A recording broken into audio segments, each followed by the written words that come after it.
Hello, everyone. Happy Monday. Hello, hello, hello. Hello, Angel, Linda, Silver, Meme, Rachel, Prairie, April. Hello, everybody. Hope everyone's weekend was good. Sorry I'm running late. I decided to make a video this morning because I actually thought of something to do, and it took me longer than I expected because I forgot to turn on the audio when I hit record. So I had to redo it. So that was fun.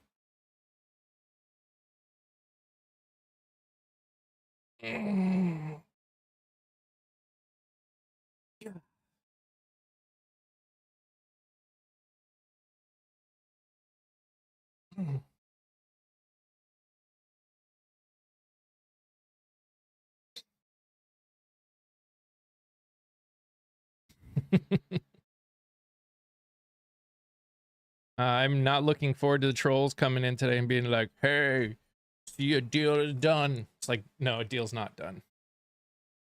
A memorandum of understanding is done. Deal is not done. We'll see, and we'll see what the deal entails. I heard one content creator say that he thinks that we're never gonna see the terms of the deal.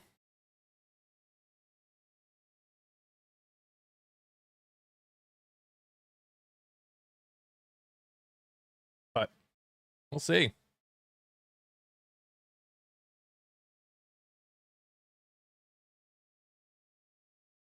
And how you doing, Philip?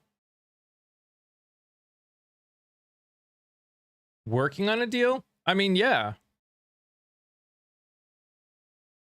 I mean, unless you think that Pakistan's prime minister or whatever is lying. According to him, he's been working on something with the United States and Iran. And they've agreed to a memorandum of understanding, and now they're actually going to work on the deal, whatever that looks like. We'll find out.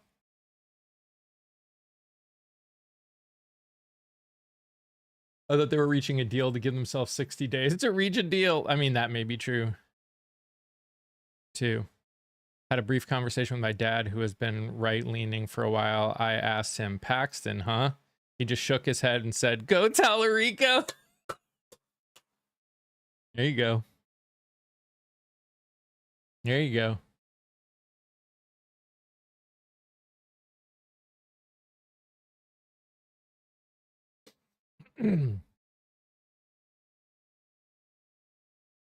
Everything is contingent on Bibi leaving Lebanon alone, which will never happen. I wouldn't say it's contingent on it, but that's part of the, from my understanding, that is part of the agreement, and they've said that they're not going to. So, you know, this may be dead before it starts.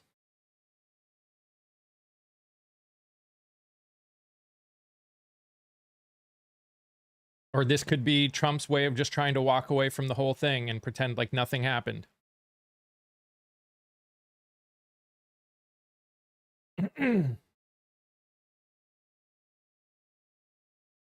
Yeah, and be like, yeah, we're talking about it. We're working on the details, and then all of a sudden we just never talk about it. He never talks about it anymore.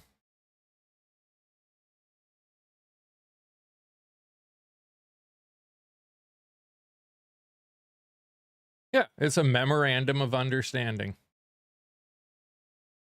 By the way, someone said something very funny that I thought was true. When the time, if the time ever comes that a deal actually gets signed, $5 says it's auto-penned. Morning, Aaron. $5. $10 says it's auto-penned.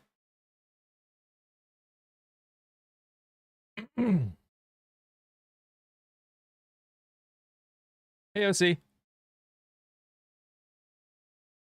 That UFC fight last night was the dumbest thing I have ever witnessed. We are going to have to spend millions of dollars to fix what that man has destroyed. He has turned us into a joke in every way, shape, or form.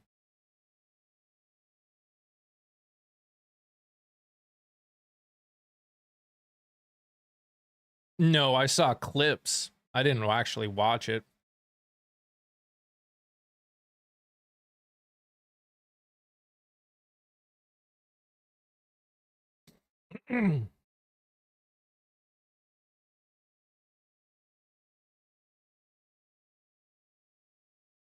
He's not winning at all, but you know, that's fine. I don't know how you consider winning destroying our economy, but what's up, Siberio? How are you doing?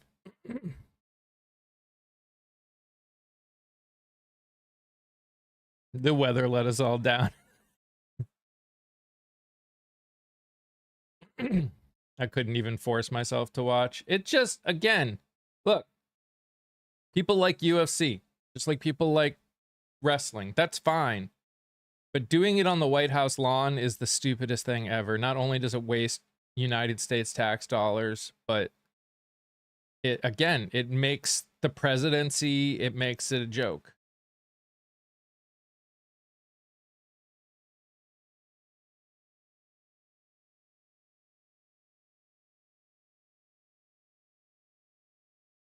Okay.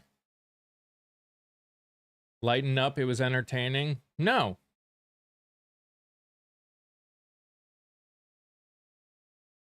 It wasn't entertaining, and it was a waste of money when people are struggling to survive.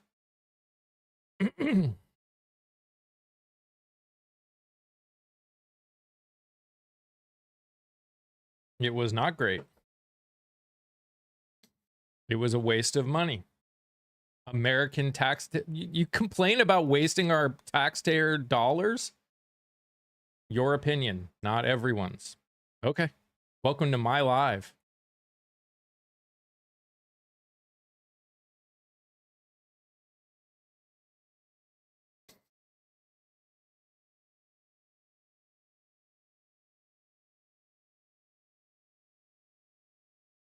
Just because you say it was spectacular doesn't change the fact that it wasn't. See, I can do it too.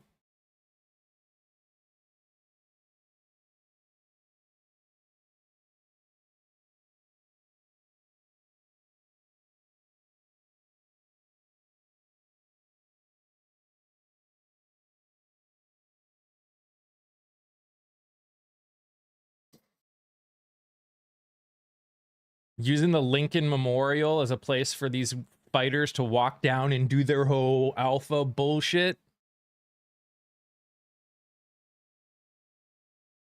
Aw, Johnny. How's that Tiny D energy? Wait.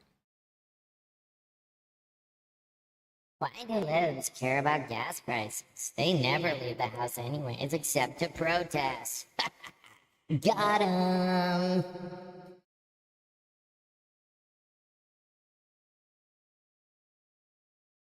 What do you think of the latest peace deal? Nothing is signed. There is no peace deal yet.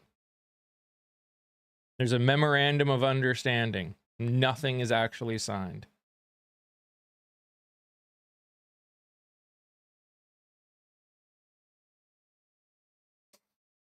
Not also that none of us know what's actually in the memorandum of understanding.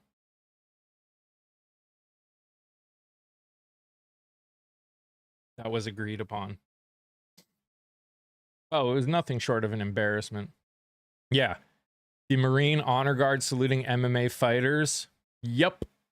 Again, it's so disgusting.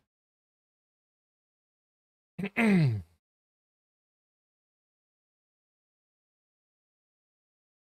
Lewis.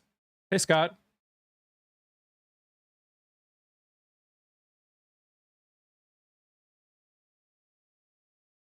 They'll be back fighting again by Friday when markets close. Yeah.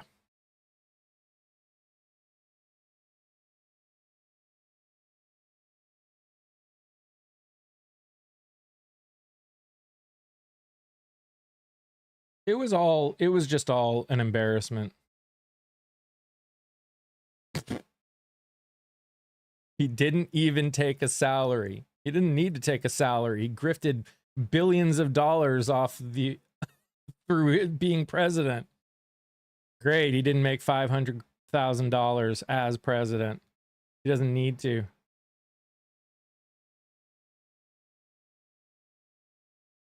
He's made way more using his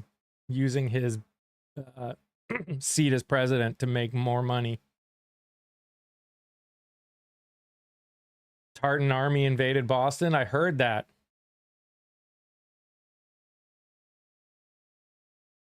Ah, you're the one whining. I'm just speaking facts. He is the worst president to ever hold office. There is no worse president for the American people than this one. How do we know he isn't taking a salary? He told us, Scott. He told us. Come on. That's all you need. That's all you need. He told us. There's nothing else necessary.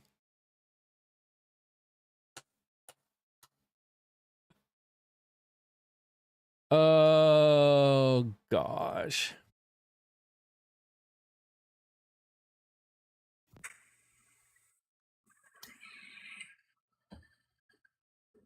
I knew it was going to be an interesting day. I'm not sure I expected the kind of arguments that I'm hearing, but I knew it was going to be an interesting day.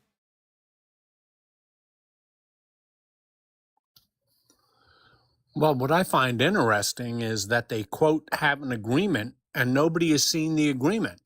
If they thought it was that good, it would have been released yesterday. Why wasn't it released?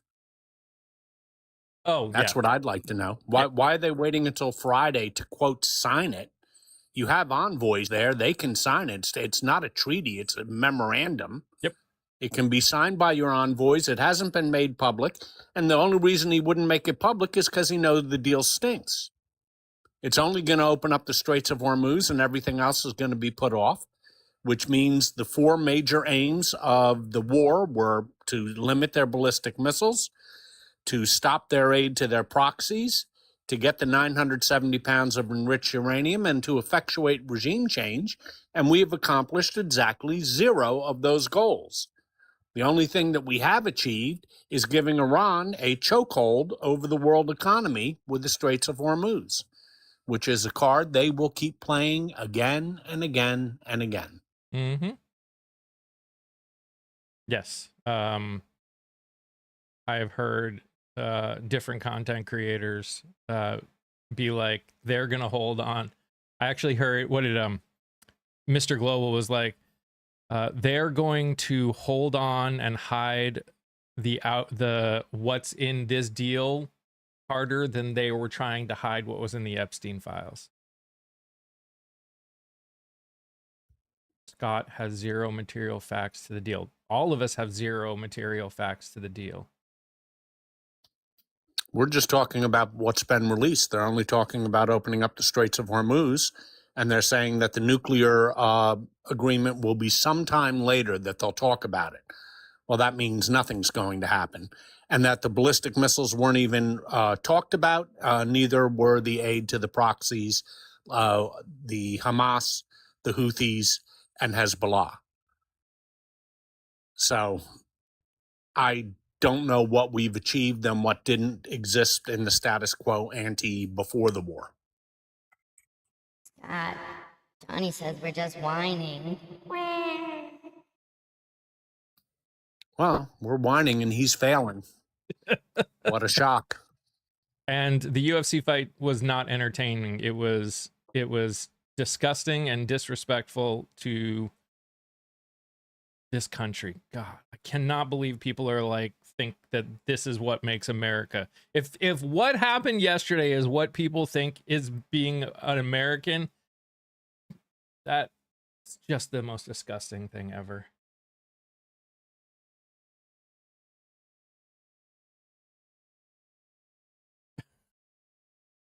It's so disrespectful. The whole thing was disrespectful.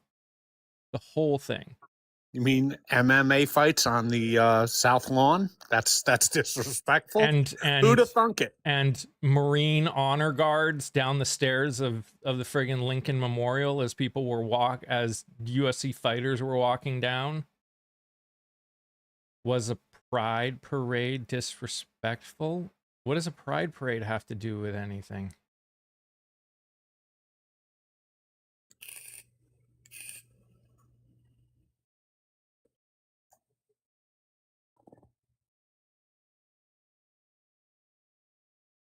They didn't have a pride parade at the White House.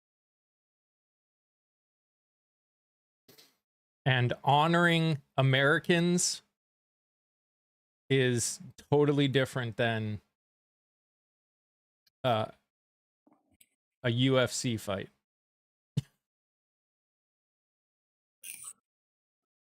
Why would I have paid to watch the UFC fight?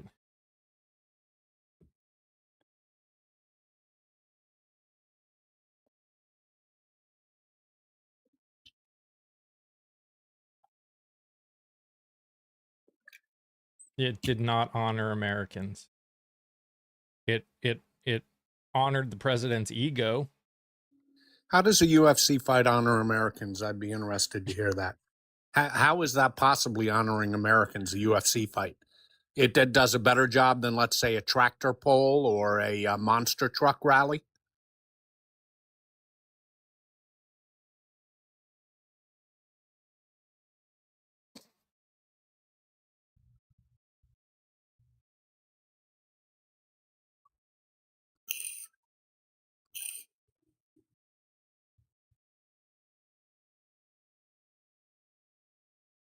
Some of them weren't even Americans.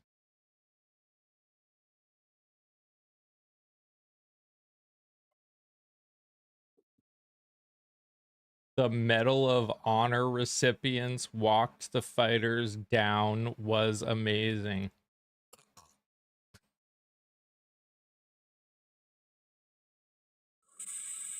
Oh gosh. It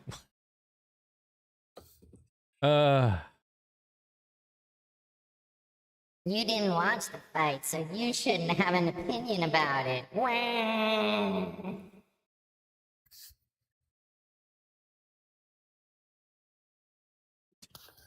Actually, Rogue Hope, I would love to see just how many people really did watch that. I assume we'll find out soon enough.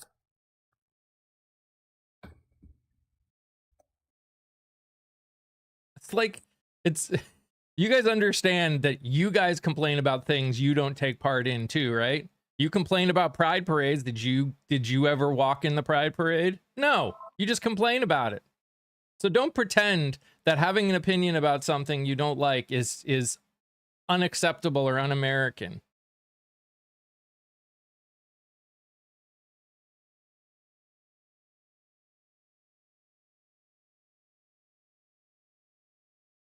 Aw, Blue Devil. How's that small D energy working for you? I'm so alpha. Look, the fight was awesome. I wish Democrats were in the ring. Oh wait, sorry. The fight was awesome. I wish Democrats were in the ring. Got him.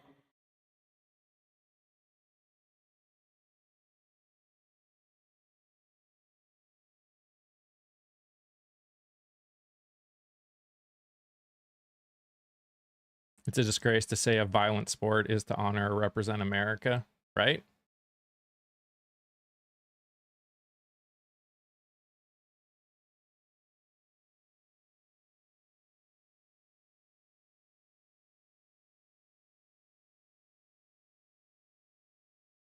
And again, how much money did we spend on this?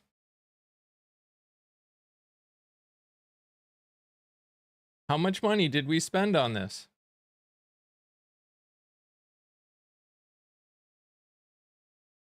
Sure they did. Sure they did.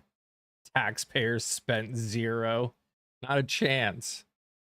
Not a chance. No, he didn't. No, he didn't. There is no way in hell he paid for it all. Prove that we didn't. Because I don't think Dana White is going to fix the White House lawn after this is done, even if he did pay to put that thing up. He didn't pay for the Marines to be there as an honor guard. Yeah, who paid for all the security, everything else like that? There's obviously costs incurred. Who paid for the president's security to be at it? Yeah, White House staff there. They're paid for out of the taxpayer dollar.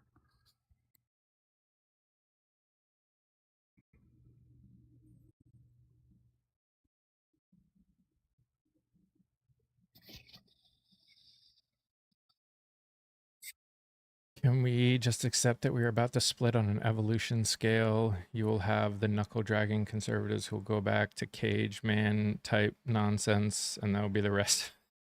You know.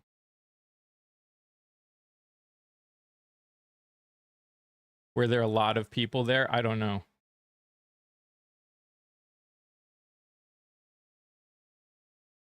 President has security anyways. Yeah, but he's got more security when you add people into the mix. It was packed. Sure it was.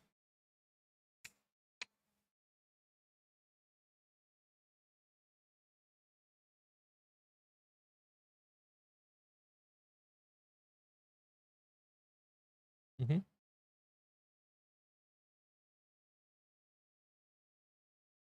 Government made shit on this.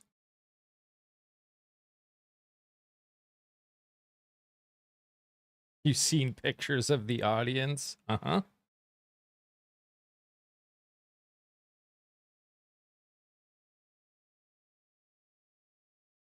Google says Dana White paid for the entire thing. Well, if Google said it, that must be true. That's like when Trump said that we were close to a deal. We were about to have a deal, what, 39 times? He made one. No deal is been made yet.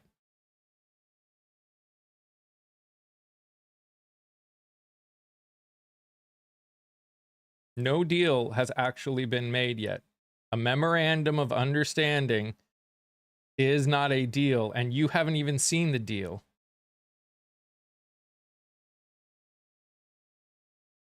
None of us have. No one has heard what the deal is. No, even the deal on Friday isn't going to be the actual deal. I don't think they've actually signed the memorandum of understanding yet. They have agreed to sign the memorandum of understanding. Pakistan said that a memorandum has been agreed to. No one has actually publicized it yet, what the actual pieces of the specifics of the deal are yet. Nope. None of those. The strait being open is the only part that anyone has talked about. And it's Trump that has talked about it. Well, Trump also talked about that if they don't play nice, he's going to take over the whole Persian Gulf and move all the ships himself and take 20% royalties from every nation in the Persian Gulf. He just made that one up out of whole cloth. That's not in the understanding at all. How do you know all this? What do you listen to?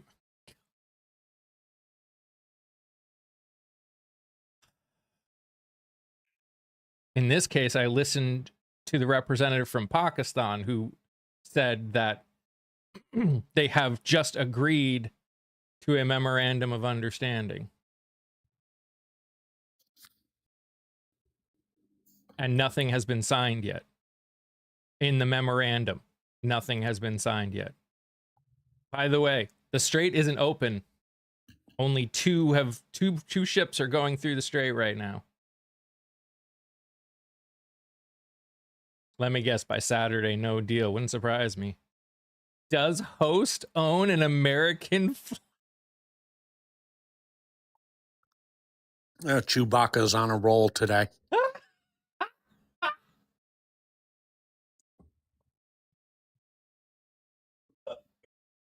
Oh my gosh.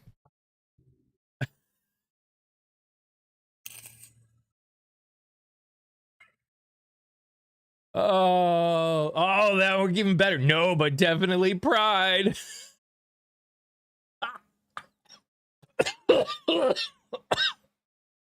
Oh, jeez.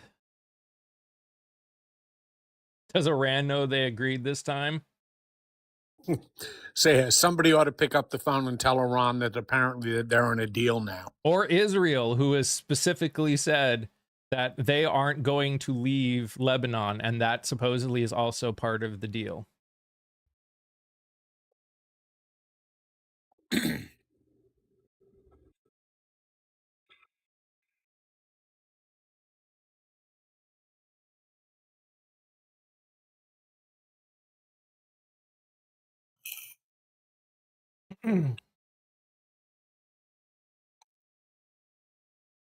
Y'all having fun? I'm having a great time. Watching people try and pretend that things are good. Wasn't taxpayer money? Uh-huh. Sure it wasn't. Just like Trump didn't ask for $1 billion from Congress to finish his friggin' ballroom. Yeah, by the way, what happened to the $400 million he allegedly raised from his buddies? What happened to that money? Why hasn't that been spent on the ballroom?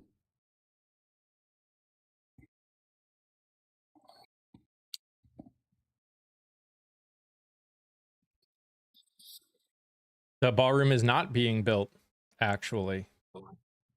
The only thing that they are allowed to build is the space underground. That is it. They are not allowed to build the ballroom.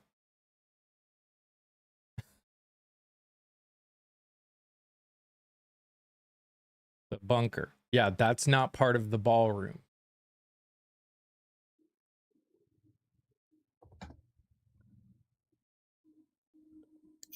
There was a bunker there already. He's just making it bigger. For future president's safety. Uh-huh. Sure. I know, it was a great cage. Dumbest, the whole thing was dumb. So bad, Orange Man. Yeah. He was bad. Yeah, that's about it. Yep. That sums it up pretty good. Like, thank you for agreeing with me. But Just in case you hadn't figured it out by now. Yeah. But a basketball court is okay. Oh my gosh.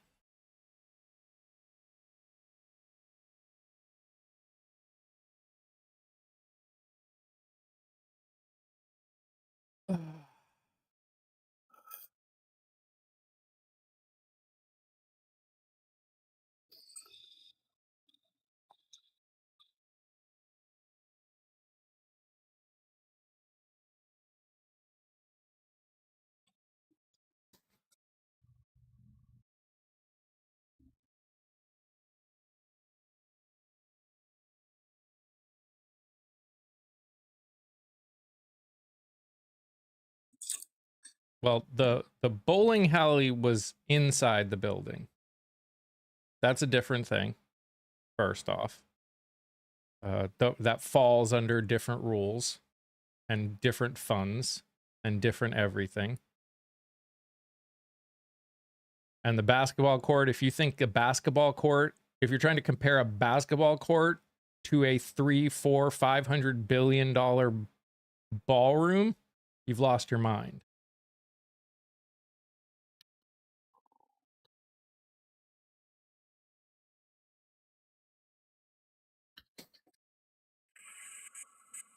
The basketball court was already there. It was a tennis court. All he did was add hoops. And probably painted some lines.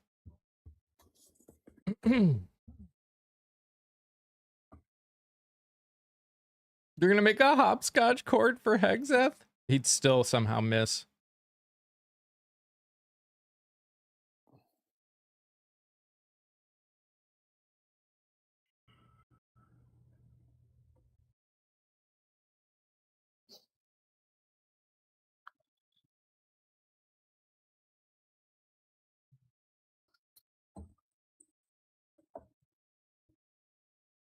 Yeah, and this president paved over the friggin' Rose Garden. A lot of us didn't like that, but no one said he did anything illegal.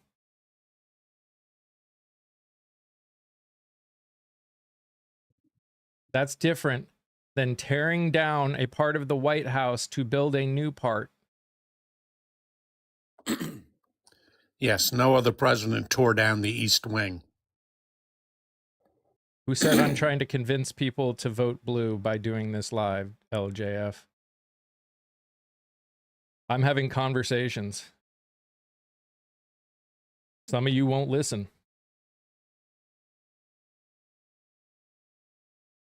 That's fine. It's going to be an incredibly good thing. No, it's not. A ballroom. What's an incredibly good thing? The ballroom? Ballroom Why? has no value whatsoever except Trump's vanity. Just like the Arc de Trump has no value whatsoever except for Trump's vanity.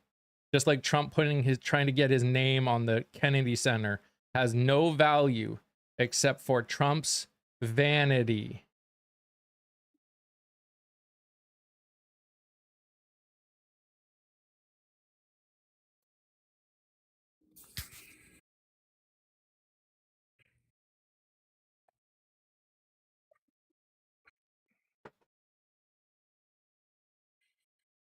PBS showing the removal live was hilarious. Yes, it was.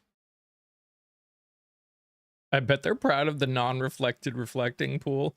The funniest thing is they actually are trying. Now you got people trying to be like,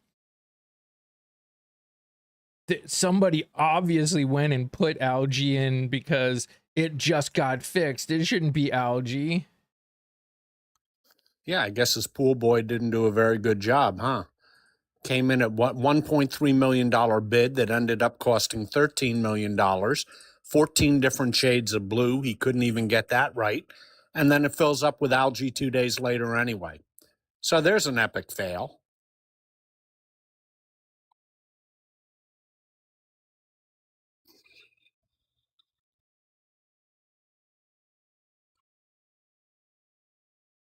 It wasn't a union employer. It was a company of someone who knew, who did pool stuff for the president. By the way, hey Vonda.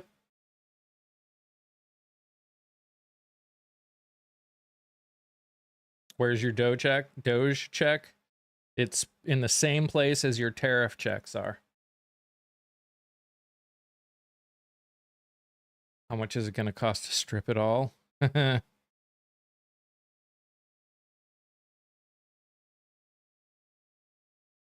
Correct.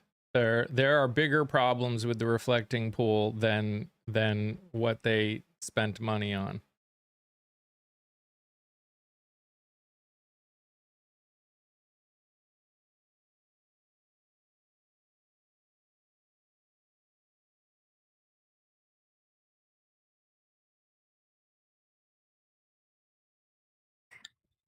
I don't know. I think it's approaching 40 trillion now. I'm sure it's probably past it at this point.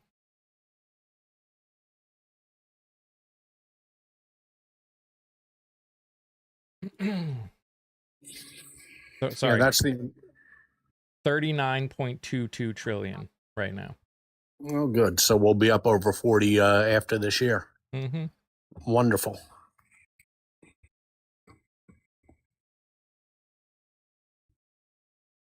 At least the market is up, which doesn't help most people.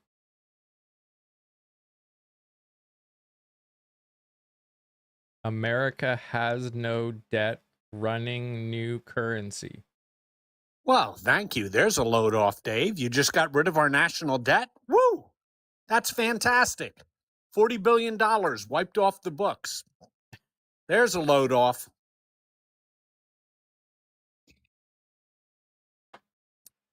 My retirement is up. Well, you know, Michael, if as long as you're succeeding, who cares about the, 100 million people that are living paycheck to paycheck and probably won't be able to retire?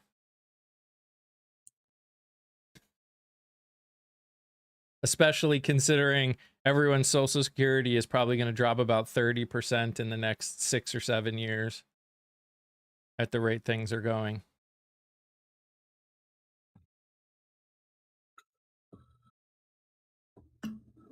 My retirement is up. Still not going to be able to frickin' retire. That's the point. It's the part you guys don't seem to get.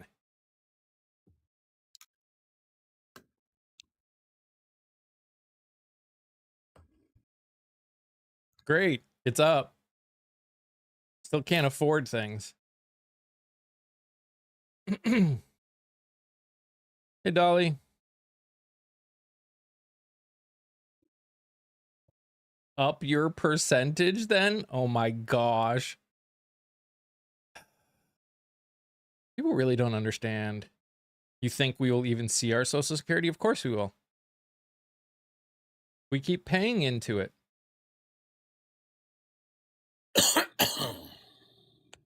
Social Security is not going to go away. It literally is continually funded by people that work. We just won't see as much of it.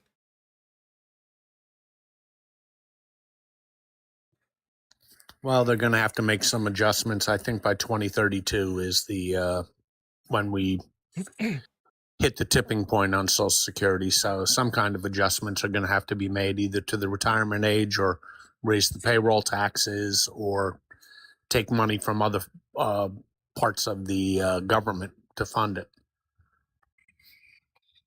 And no, you're correct, Laura. In 2026, the stock market is not a measure of the economy. Just a bunch of people playing with friggin' Monopoly money.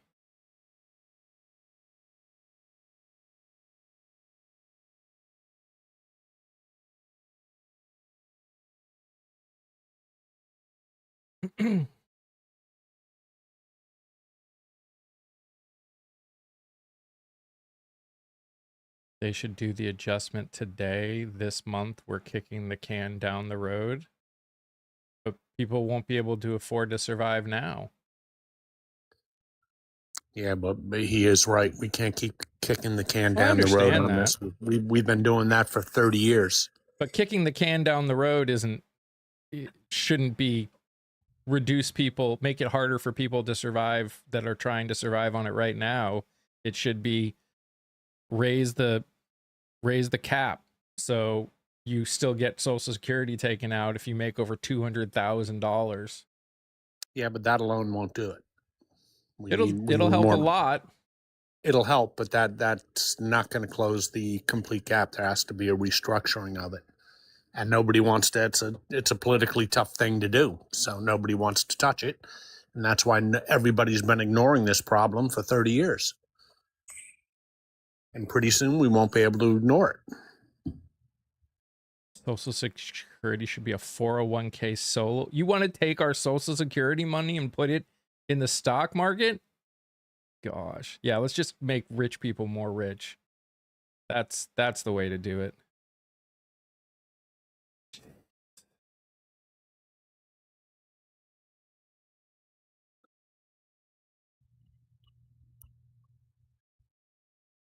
Kind of defeats the whole point of the word security.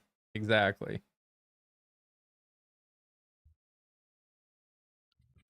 Well, they had thought about doing that when President Bush was president. He had proposed putting a portion of it into the stock market, but that didn't fly. So he spent a lot of political capital on it, and he got nothing in return.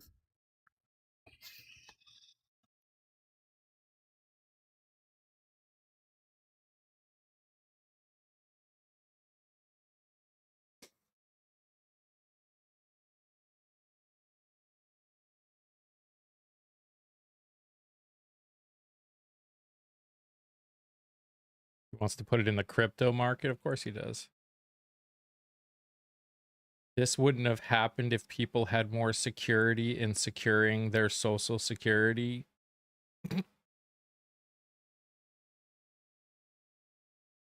Uh-huh. Again, this is one of those crazy things, Scott, that always drives me. It's the same idea as minimum wage, OSHA, all of these other things that people think that like aren't needed anymore because they have no idea what it was like before any of these kind of things existed.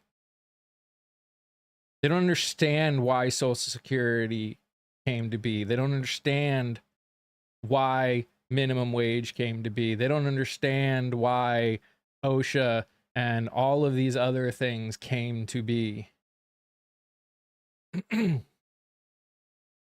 Yeah, all you have to do is go back about 100 years and see what conditions were like in meatpacking plants and coal mines with 13-year-old children working in the mines. It was horrific. So OSHA became necessary. The Food and Drug Administration became necessary because of the meatpacking scandal. Yeah, a lot of people got sick from eating the food that we produce. So we needed that. And now, as we're discovering with the cutbacks to USAID, that has real world implications. People are dying. Yep.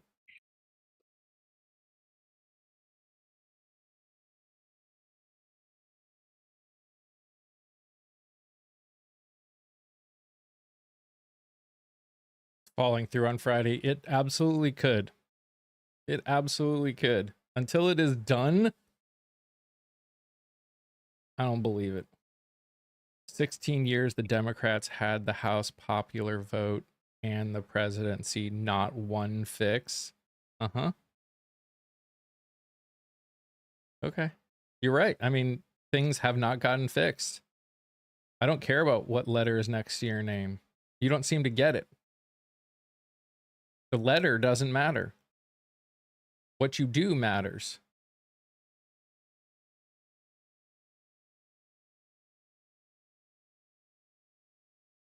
The only ones that have actually put forth real plans that could actually help the problem, at least lately, are Democrats.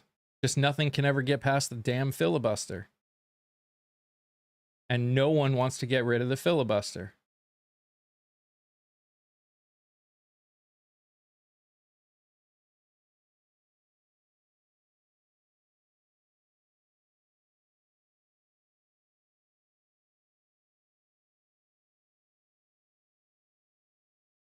No, I do not feel Social Security today is a scam.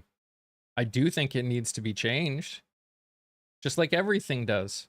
I think there's a lot of things that need to get changed because we don't change anything. We put things in place and then leave them. And then 50 years, 70 years, 100 years later, we're like, why is this not working?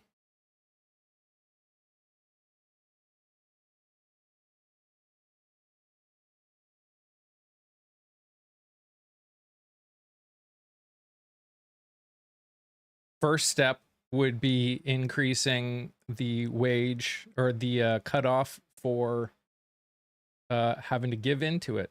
The fact that it's still at 200,000 for how long? How long has it been? Has the cap been at 200,000?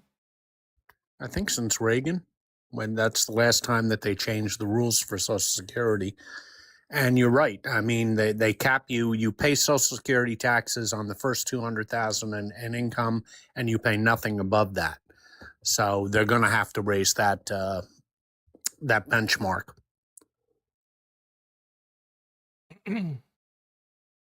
Would that fix the ultimate problem? No. But I don't claim to know every issue with Social Security. I just know that putting it in stocks is not the answer. It's not. Well, like I said, they'd already tried that under President Bush, and it went over like a lead balloon. Nobody wanted that change. So I don't think they're going to revisit that one. They may try and revisit, but it won't go anywhere. But it's already in treasury bonds. That's worse. That's an IOU. That's just creating more debt. Again, sure, you can set it up that the government can't take from it. I'm okay with that too. How about a wealth tax? So here's the thing. I mean, I'm honestly, I'm okay with the wealth tax. I think a better first step personally would be if you have, like, when you make a rule that says if you're going to take out a loan, but you have the wealth to afford that loan, it is not taking out debt and you get taxed on it still. Basically, the problem is not that they have the wealth. It's because they have the ability to take out loans based on the wealth and then not get taxed on it. Flat tax is a horrible idea. Flat tax hurts the people at the bottom way more than the people at the top. And it doesn't fix the problem that a lot of the separation between the poor and the wealthy is in wealth. Flat tax just hurts the people that bring in income. People at the top don't bring in income. They take out loans based on their wealth and they don't get taxed on it. And yet they still keep making money on it.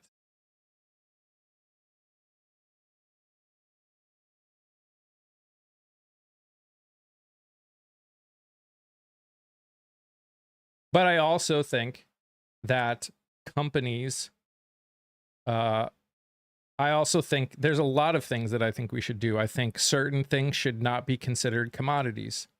I don't think housing should be considered a commodity.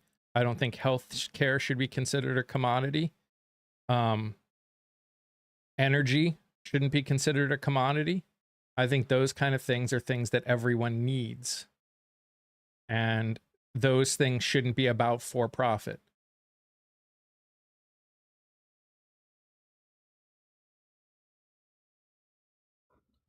I think we're going to end up, I think the end game will be some kind of wealth tax to cover a lot of the budget shortfalls. I think it's coming, and I think the impetus for that is going to be the Medicaid cuts. There's going to be I don't think people even realize how big an outcry there's going to be when those Medicaid cuts kick in 2 weeks after the election. Mm-hmm.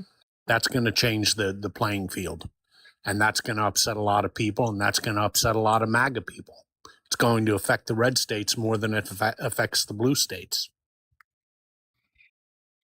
Why would you put a flat tax at 25%, 7% flat tax? You just said flat tax twice. We don't have a flat tax.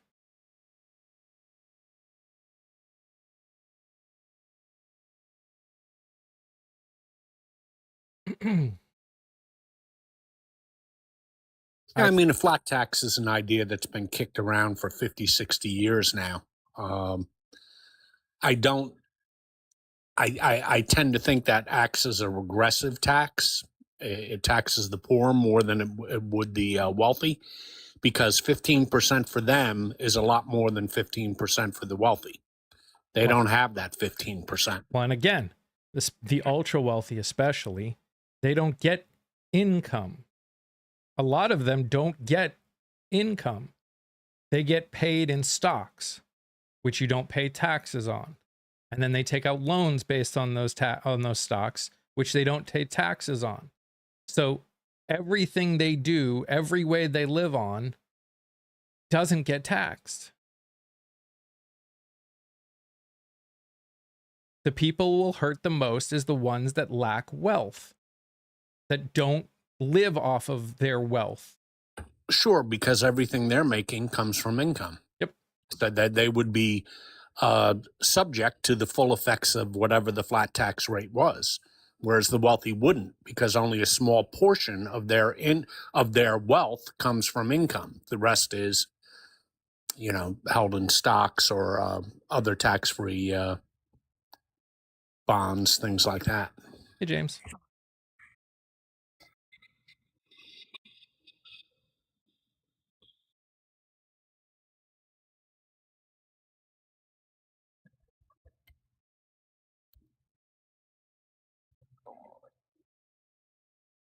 Wealthy people are not responsible for those who are too lazy to work, dude.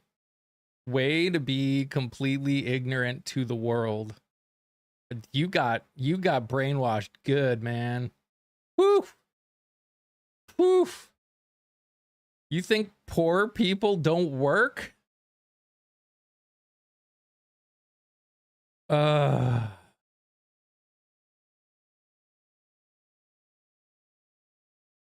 That's wild. Poor people absolutely work. Yes. And again, this is the crazy thing. Like we were talking about it in our house.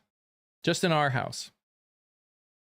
And I think people, and this is the problem, and we've had discussions about this. We had discussion, if you watch the video where I was talking with 4 different women who are running for Congress, we talked about the fact that when we talk about taxing, or when we talk about like stuff like $1 million, depending on where you live, $1 million means something very different.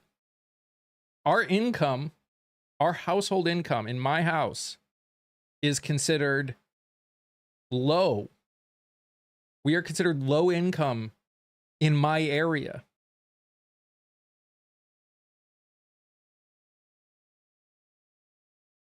See, here's the thing, Giuseppe. 17, this is why I say I would be... The problem that we deal with in this country is we are actually more like the EU, and yet we aren't. So 1750 is great.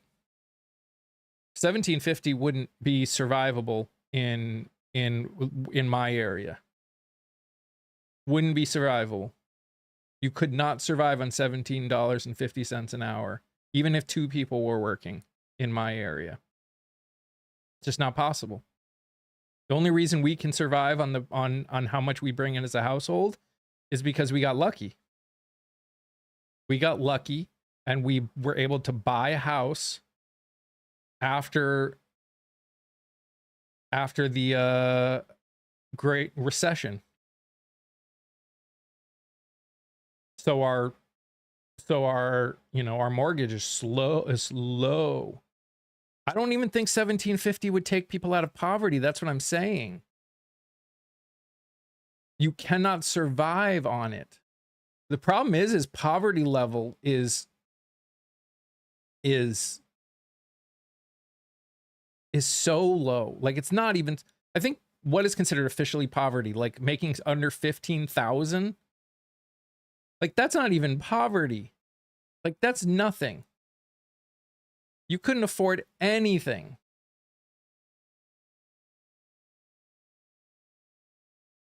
So I hear you, and I appreciate, again, I appreciate that you even be willing to do that. I think that's amazing. But we need to understand that this is the ultimate issue we've been dealing with. If we had raised the minimum wage based on, and again, this comes back to a different problem. Cost of living in each state is different, which does make it hard. I live in North Carolina. I do not live in a blue state. But, thanks for playing. But if you did live in blue state, you'd be a sicko, apparently. Apparently. Yeah, because, Mississippi's doing so well. West Virginia is doing so well. Oh, yeah, Alabama just doing fantastically. Yep, those red states really got it knocked. They figured it out.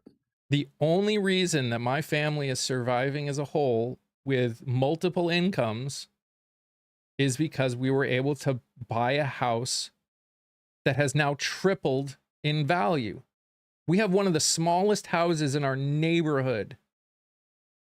We have the smallest house out of 300 homes in this HOA, in this community. And it would be triple what we paid for it.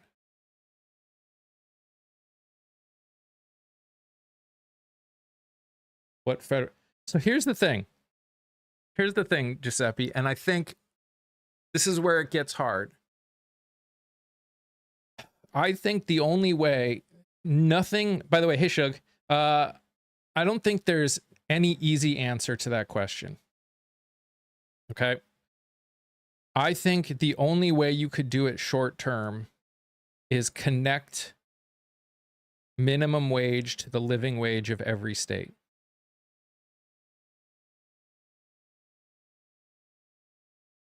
Short term.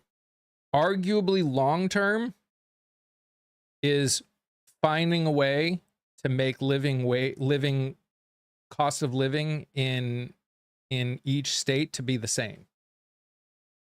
Bring everyone up to the same level.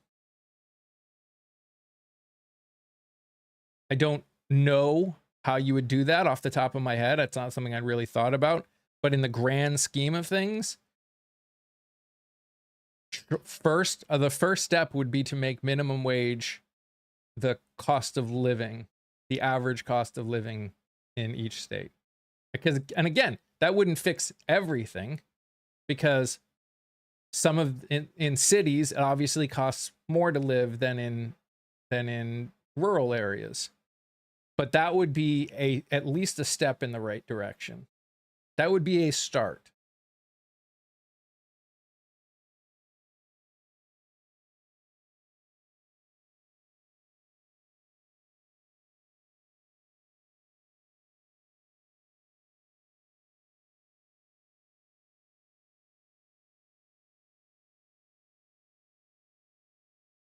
There is no easy answer. And this is what happens when you ignore the reality of what has been going on in this country for as long as we have. Well, Mike, we have been professionals at ignoring it. We're now spending over $1 trillion each year on interest alone on the money that we've borrowed. That gets us nothing, folks. That's just money down the crapper. That goes right down the rabbit hole, that trillion every year. And that's just to pay our debt. And here's the thing. If you are someone who sees what's going on and you are surviving, but you're not like a millionaire, obviously, or a billionaire, but you're doing okay.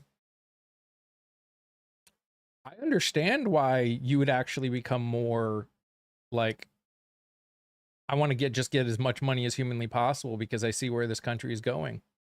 Again, this is this cyclical issue that we're dealing with constantly. Is we have ignored the problems for so long with this idea of giving more money to the wealthy because it trickles down, etc., that we have made the problem so bad that there is no full escape without damaging the people that it needs to help.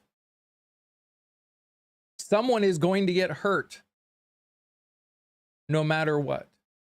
I'm not sure there is a way to fix the problem we are dealing with in our economics, in our economy, that will not hurt other people. You should run for president. I don't think people would want that.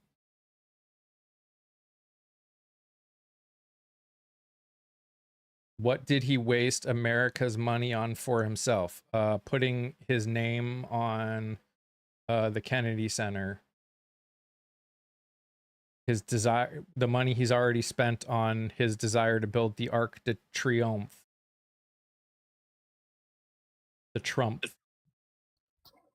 Best thing about that arc is it is going in between the Memorial Bridge and in between Arlington National Cemetery and the Lincoln Memorial. As of now, when you cross the Memorial Bridge one way, you're looking at the Lincoln Memorial. When you cross it the other way, you're looking at Arlington. They are symbolically linked, and the arch will screw that up. And the Arc de Triomphe in Paris is about 163 feet tall. He wants to build one that's 250 feet tall, blocking all views on the most spectacular view in Washington, which is when you're on the Memorial Bridge going from Arlington into DC. The spectacular view is now going to get ruined. Starting a war with Iran that he cannot win, for that everyone knew couldn't be won, which is why no one ever did something stupid, because he seemed to think that it would work the same way as Venezuela. He's spent so much putting his name on everything that he said he wouldn't. Right. That he said he would start no new wars. Yep. All the stock trades he's made based on decisions and things that he's done that have helped rich people and hurt poor people.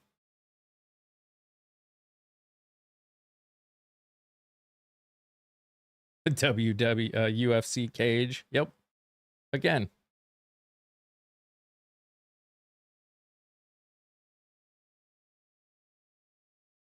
Everything that man does is only for himself. It's not for the American people in any way, shape, or form. I'm sorry, it's not.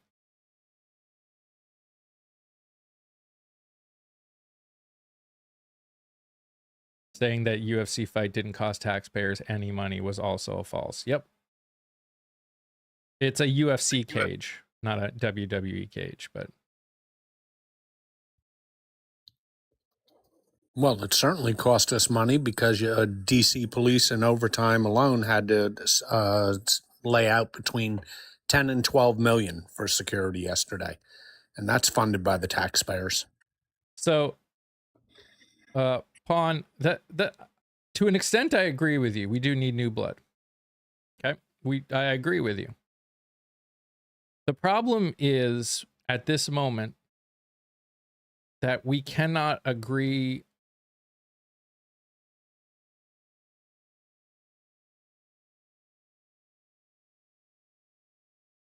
We are not even willing to do the work to get that new blood into office. Because again, we can sit here and say new blood, but if people don't get out and vote in the primaries, it doesn't mean anything.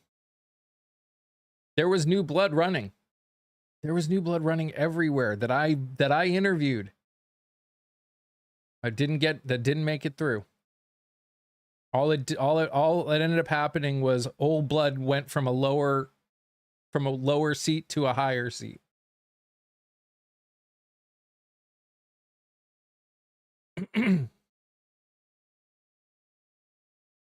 That'll be next, Vonda. We'll get the monster trucks next. That'll be for his next birthday. It'll be a monster truck rally on the South Lawn.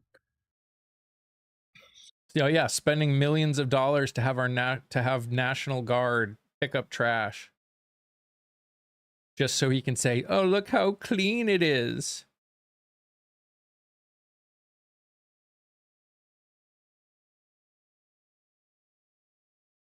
Again, is there value to any of the things that he is talking about?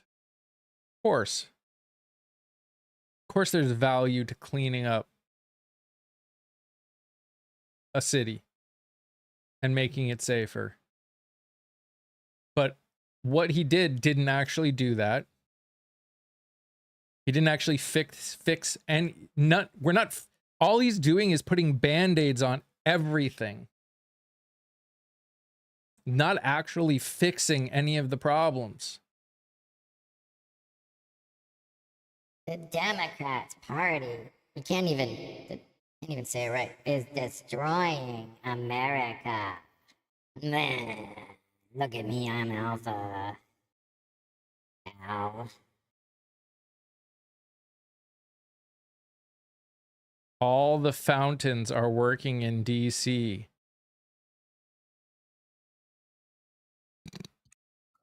Oh, okay. That's an interesting factoid.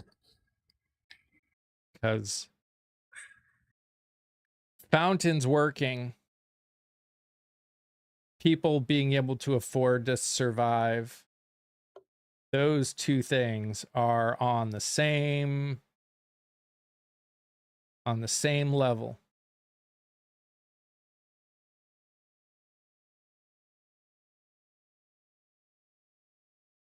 We're good then. Fountains are up.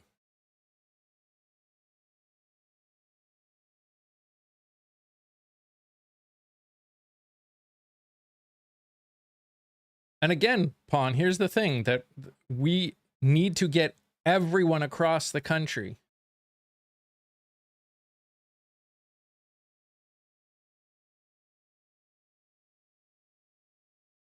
Yeah.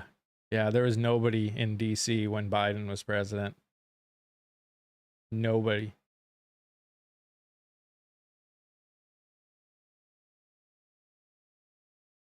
But yes, lobbyists lobbying illegal, totally for it. Overturning Citizens United. There's a lot of things that we need to get done. But again, if we don't get enough people into office, everything we say means nothing. And as long as 15 to 25% of voters take part in primaries, the chances are slim that we will get enough people in Congress to actually get the changes that we want. Well, getting rid of Citizens United, unfortunately, has nothing to do with Congress. It would have to do with the Supreme Court or the Constitution itself. We'd have to either get the Supreme Court to change its mind on Citizens United, or we'd have to have a constitutional amendment.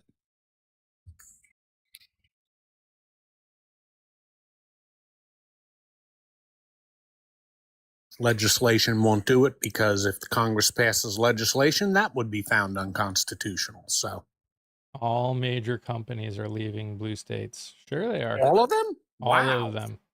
Wow. All of them gone. Okay, now that I know all those fountains are running, I'm out. Seattle for sure. They are not all leaving Seattle.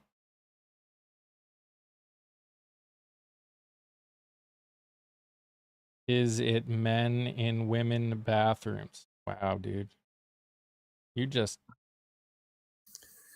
are obsessed with that, aren't you? Mm-hmm. Because you can't talk about inflation. Oops. Can't talk about what it costs to get your health insurance policy every month when you write out that check. Oops. Can't talk about the failure of the ACA with getting rid of the subsidies, which affected red states much more than blue states. Amazing how he fucks over the people who elected him. Amusing to me, but amazing. So you talk about trans and you talk about all those issues that are nonsense issues, and guess what? It's not working anymore. It did work a bit in 2024. It's not working since. People have bigger fish to fry.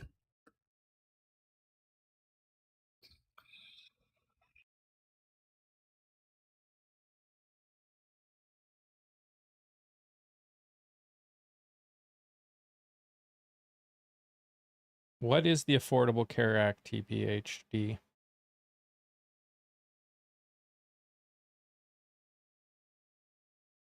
What is it? You're saying the Affordable Care Act is not affordable. What is it? What does it actually do?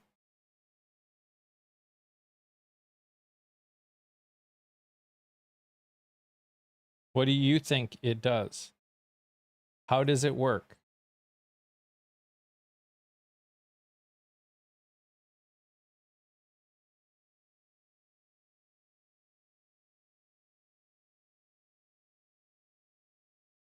My favorite movie theater has only gender neutral bathrooms. No issue. Yep. It doesn't work. How does it work? Not asking if you like it. I'm saying, how do you think the ACA actually... I know how it works. I'm saying you don't. Google is free. You obviously don't know how it works, or you don't know how to Google things.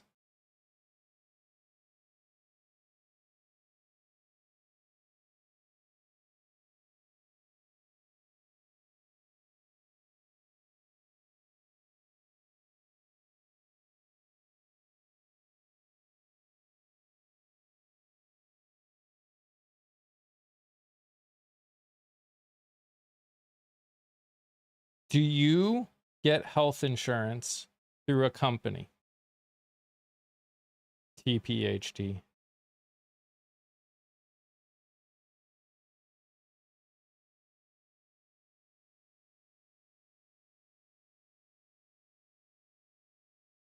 No. Then how do you get your health insurance?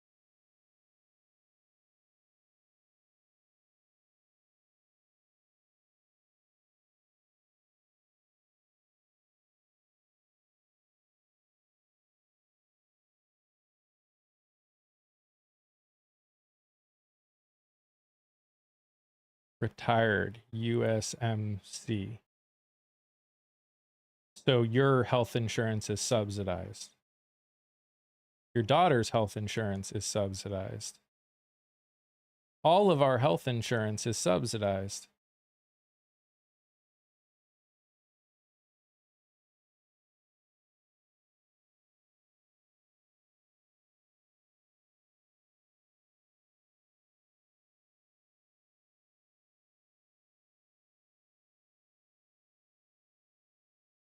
Like,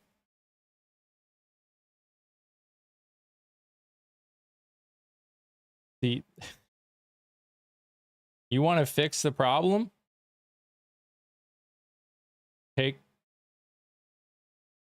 the health insurance companies out of it.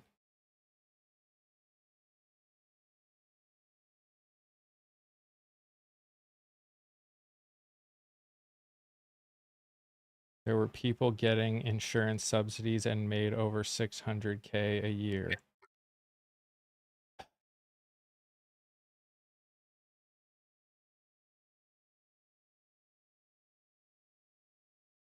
And there's a president that has cheated us out of billions of dollars.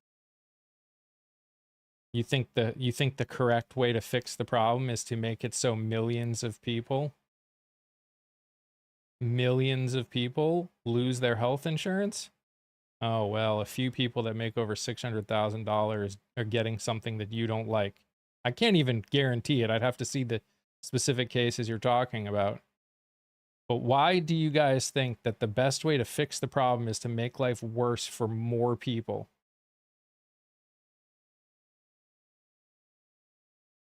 You are scared of something that hasn't happened. What hasn't happened? What do you believe hasn't happened?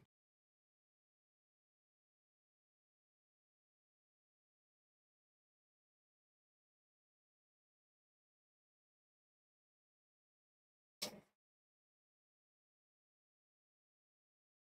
been an interesting day, Scott.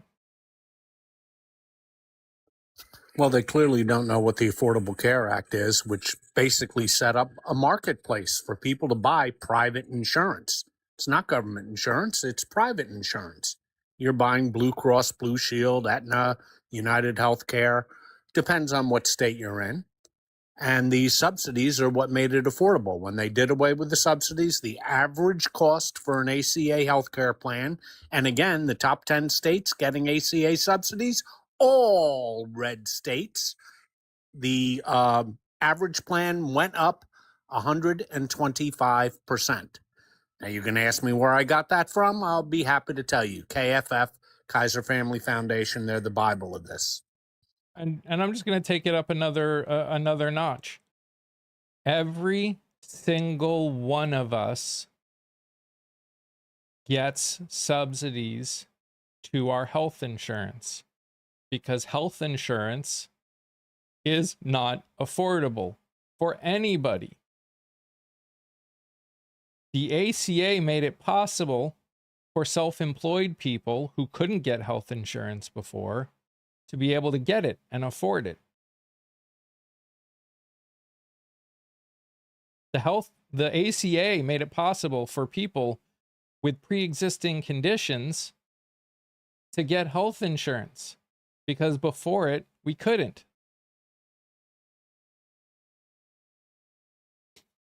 You don't like subsidies? Then let's get rid of health insurance companies and have single-payer health insurance. And if you get your health care through your employer, which most Americans do, that's subsidized. That's subsidized. You're not paying the full vote of that. Your employer's picking up a good chunk of that. So that's subsidized health care. It isn't affordable. Healthcare isn't affordable for anybody unless you're ultra wealthy. The only way that it can be affordable for people is the government. And that's the part you don't seem to get. It doesn't matter if the government isn't making it worse.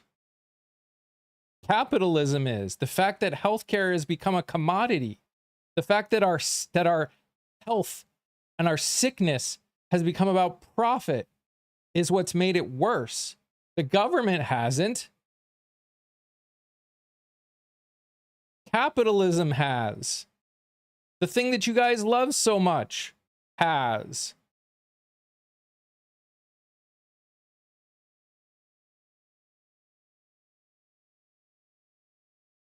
When we've created a system where we pay a middleman to decide what kind of health care we can get because they need to make sure they make enough money to pay their stockholders, that's what increases, that's what makes it unaffordable. You want to know why the ACA got more expensive? Because Trump got rid of the enhanced penalty. Subsidies. Well, he got rid of the enhanced subsidy, but he also got rid. But I'm saying even before, in his first term, he got rid of the penalty, or I should say, he made the penalty zero. So young people ended up leaving. The way health insurance stays more affordable is people that don't need it right now pay into it to help cover the people that do need it. And then as that goes, and that proves the affordable health shouldn't be placed, shouldn't have been, what? Think big pharma. That all healthcare, our health, the health of people has become, just like housing, just like energy, just like a lot of things have become commodities. Why is housing so expensive? Well, because houses became a commodity. It wasn't about living near a job or something like that. It's about how much is my house worth and how much will my house be worth. Relying on your government for personal solutions is the biggest problem. Well, Tommy, what do you think about Social Security and Medicare? The government provides that. We pay for it, of course, but the government provides it. You're against Social Security? You're against Medicare? Never once has a bigger government been a solution for anything. Disagree. I'm on Medicare and it absolutely sucks. What sucks about it?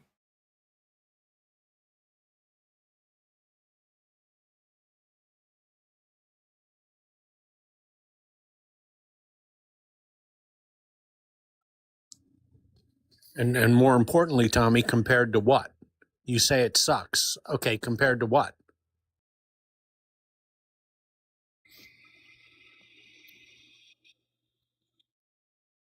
Yeah. Yeah, you need to have something you're comparing it to. And hi, Patty.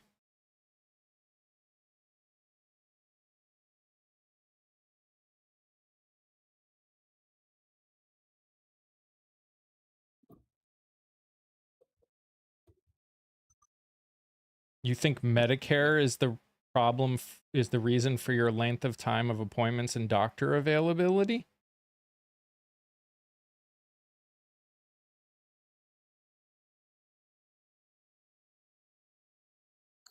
Yeah, me too, Scorpio. I agree with you. I've had no problems with Medicare in terms of doctor availability or anything else. No. The availability of doctors has nothing to do with Medicare. Heck, I have a harder time getting getting a doctor because of my health insurance, because of health insurance in general. That'd be the great thing about single payer. Single payer means every doctor takes everything because everyone's only got one. They're all getting paid from the same place.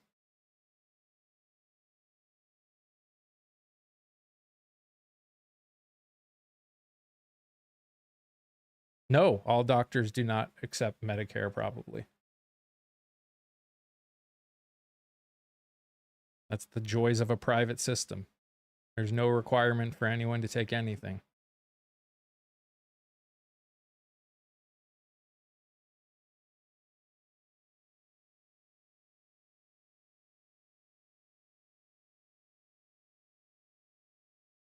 There seem to be a lot of people that are loving their care.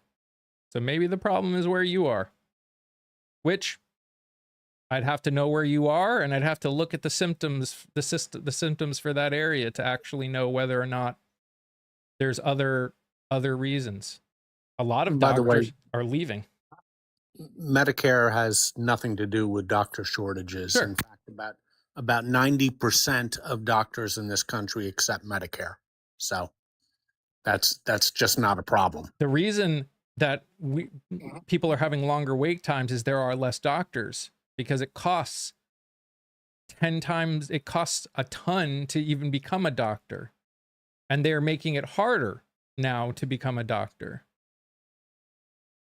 And doctors are leaving the country because it's becoming more dangerous to be a doctor. Yeah, most doctors accept Medicare because Medicare pays out. Exactly, Aaron.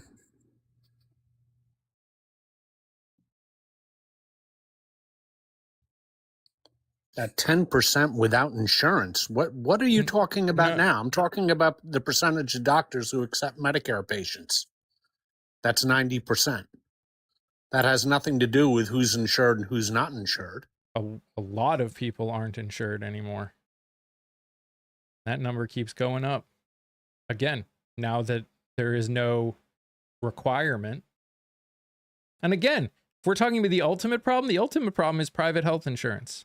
That's the ultimate problem. Because even if we got a bunch of younger people on the ACA or anything else, required people to have health insurance, that money would still be going to the insurance company. Why would you go to a doctor that doesn't accept Medicare? I mean, I don't have Medicare, so I'd go to the doctor that accepts my health insurance. Yeah, ask doctors how much they pay for malpractice insurance. Yep. Ah, okay.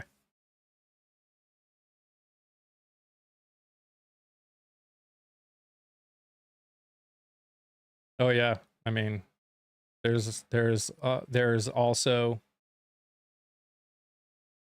immigrants that pay that into things that aren't getting any benefits that are now not paying into things.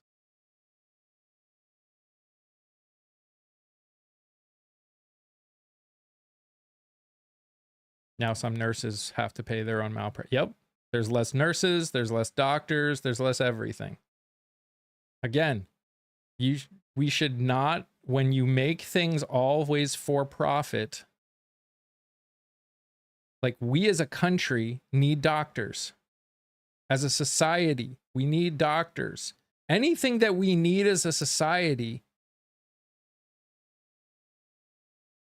why do we as a society not just help get them that? We need more nurses. We should be frigging paying the educational expenses for people that want to become a nurse. We should be paying the educational expenses for people to become all of these things that we need. But no, what we do is we make them pay for it all themselves, which is wild to me. We need them.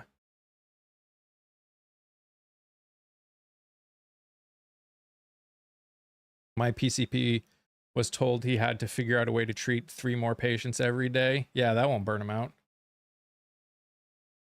No, Undocumented immigrants did not get health care insurance at taxpayers' expense.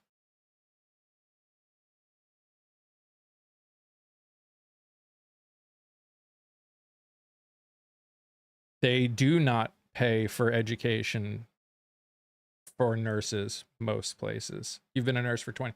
So you're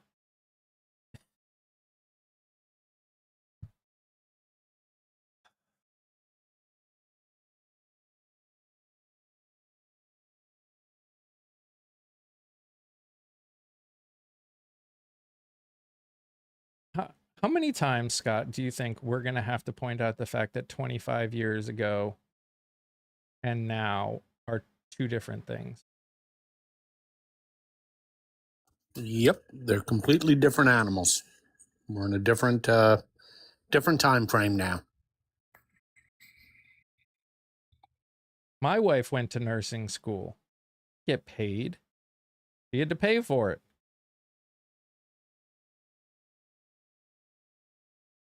There are more nurses now than 25 years.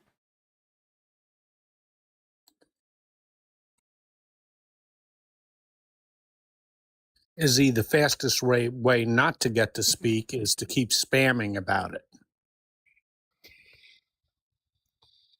So please stop your spamming or go bye-bye. Yeah. And now nurses have been told that they're not considered professionals.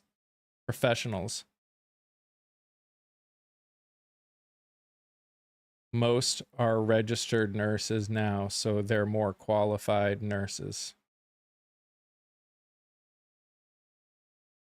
Again, I don't know where you're getting your information, but that is not. Most hospitals are bleeding nurses. They couldn't get more nurses if they tried, to the point that they're paying traveling nurses 3 times what they're paying nurses that live in the area to come and work there for a year.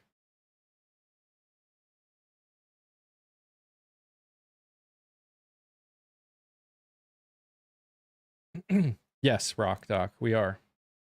A lot of people burned out from the pandemic.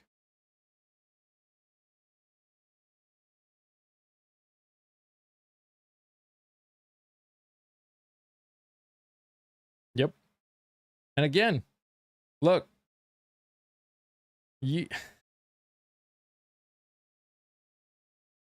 this is what I'm talking about. You can sit here and you can say this, I had this experience. I could probably give you 1,000 people that didn't have your experience. This is where empathy. My daughter is a nurse and it is a different environment than it was 25 years ago. You're right. It's worse. It's worse. Did you hear me say that my wife went to nursing school? Again, this is the point that I'm trying to make. We're sitting here saying, well, I've talked to this person or I have this experience, and that must mean what everybody has. And we're telling you it's not. I'm telling you I've talked to tons of nurses that say being a nurse is one of the worst things ever. And they will never do it again. They did it for decades. And they'll never do it again. You don't even know what communism is, JT. Don't use words that you don't know.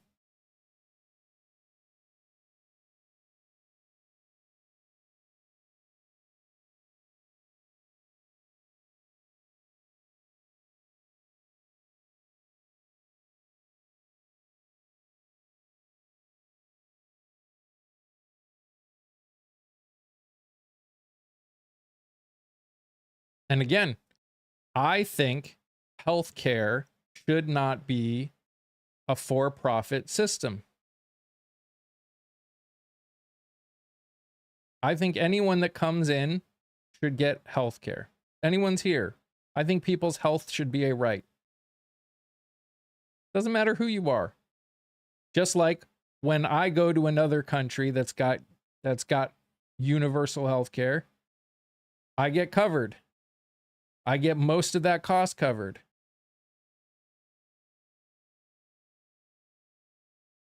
Can you imagine? We've talked about this before. Can you imagine if your job wasn't, if your healthcare wasn't associated with your job, if you could get a job anywhere and you didn't have to hold on to a shitty ass job, or companies couldn't use healthcare as a reason to keep you around? Like, they know they can treat you shitty in a company, especially right now, because they know you got to stick around for the healthcare. You're exactly right, Mike. There's so many pluses to having a national healthcare system to begin with. What you just said. How many of us have stayed in a shitty job that we hated, but we had to because we had to get the healthcare? Now you could have portability of a workforce who could demand higher wages, and they could be hired anywhere because that's off the table. You've got health care whether you're working or not.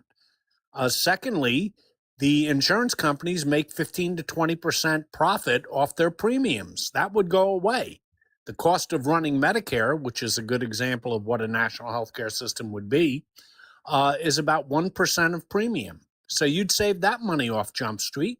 And thirdly, think of the negotiating power you would have with hospitals and pharmaceutical companies if you're representing 330 million Americans.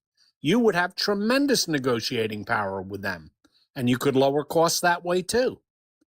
And imagine Frankly, it would be cheaper and a better system and make for a healthier country all the way around. And a healthier country is a more productive country, as Bits pointed out in her comment. There's just not too many negatives on this. I don't see the negatives. It wouldn't be much more expensive than what we've got now, and everybody would be covered. And we'd have more small businesses open. Tons more. Tons more small businesses would open.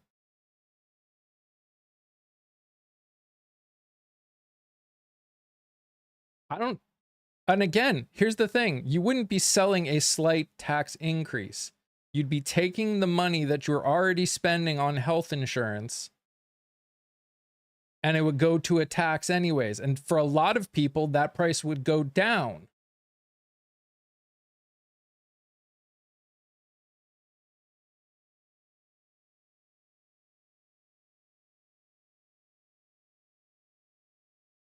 And again, can you imagine how much healthier we'd be if we could go to a doctor and actually tell them when something's wrong? Do you know how many times I've gone to a doctor worried about something being wrong, but unwilling to say it because if I point it out, I have to get charged more? Like, do you guys understand that that's how it works? If you're going in for your yearly checkup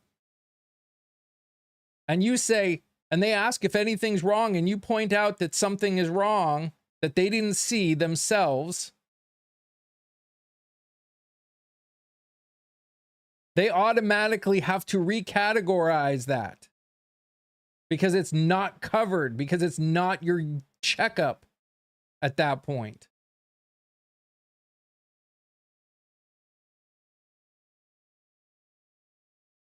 That's how messed up things are.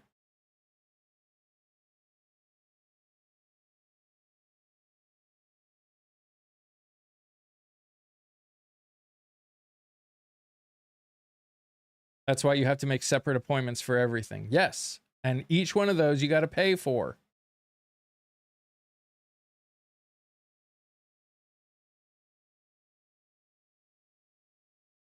And again, think about someone such as myself or anyone in here. I have Parkinson's. I was diagnosed with Parkinson's. I didn't ask for that. I didn't do anything for that. What reason is it that I have to potentially lose a good chunk, if not most, of my savings because of something that I didn't do anything for. Why is that okay? Why is the luck of someone who doesn't have Parkinson's more important than the people that do? Or any disease or anything?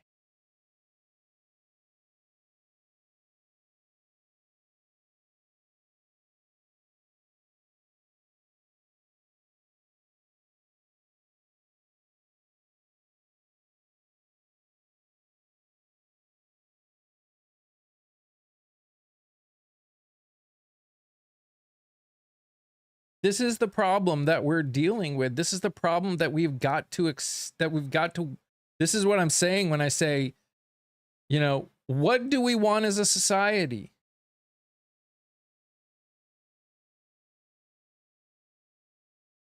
That we have to work. What does working towards universal health care look like to you? In your opinion, what does working towards it mean?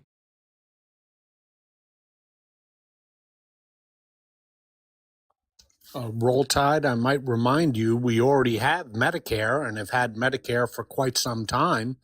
That's in effect a national health care policy for people over 65 years of age. So we already have the blueprint for it. It's already done. In Michigan, Canadians do not come over the border to receive care because of long waits for the kind of things that the average person deals with. For selective care, for non-fatal care, sure, they might have to wait longer. Although that's probably gone down because a lot of doctors are being brought up from the United States up there. Because they're dealing with a shortage too. Everyone's dealing with a shortage. It's not easy to be a doctor. And instead of encouraging people to become doctors, we're making it harder. It's ridiculous.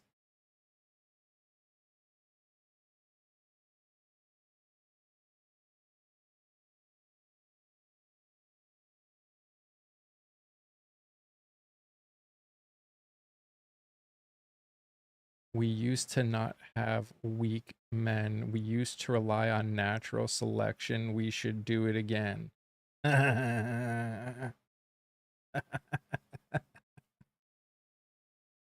Okay, child. Go back to suckling on your mama's teat. I just wonder how the culling process would work for this guy. Real men.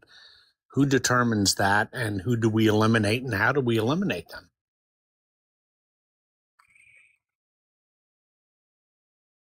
I don't know. I mean, I can guess what he thinks, but yeah.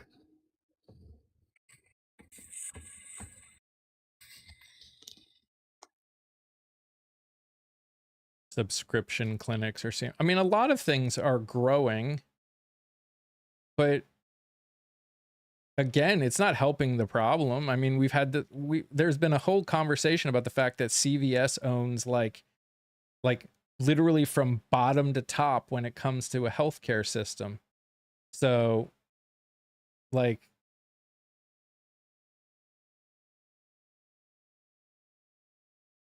doctor shortage by design. I'm not sure if I consider it by design. Personally, I think there's a lot of things that have gone into. I think in the beginning, yeah, you had to be wealthy, but that was education in general. You pretty much had to have wealth to get some of these jobs and get the education needed for it. But I think as time has gone on, it's been more things like our judicial system. And, we've become for a while, people were like, why would we become a doctor when you have to get like if you make one mistake, then you are, you know, you are sued for millions and millions of dollars as though you have to be perfect. And yet we make these doctors work 24-hour shifts and put under kind of stress that nobody should probably ever be under. And we expect perfection from them on every case. And then there are some bad doctors. And then there's a lot of things. There's a lot of things that this is why I say it's never black and white. There's always nuance to it. There's always more than one thing that got us here. And it's not going to be an easy fix to get us out. Any of it, the economy, our healthcare system, society in general, the division, the division in terms of what humanity looks like that we've got going on right now. That's not something we can just easily snap our fingers and not stop being a problem. You know, I can't help but think that this entire conversation is going to become very, very urgent following the Medicaid cuts that are coming up in November. Yeah. I think there's going to be a lot more people taking a hard look at a national health care plan because these Medicaid cuts are going to be horrific and nobody is paying attention to that yet. Yep.